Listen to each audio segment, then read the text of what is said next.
Hi everybody and welcome. Today I have the latest Apple AirPods 4 from Apple and I'm going to tell you how can you easily pair your headphones, connect them with your Samsung device.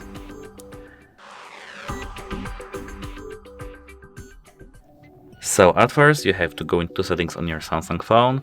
Here you have to go into connections. Here you have to go into Bluetooth and enable Bluetooth. Here with the switch. Now you have to close the case of your AirPods, open it and tap 2 times below this LED light. Here as you can see we have AirPods. We have to tap on them. Here tap pair.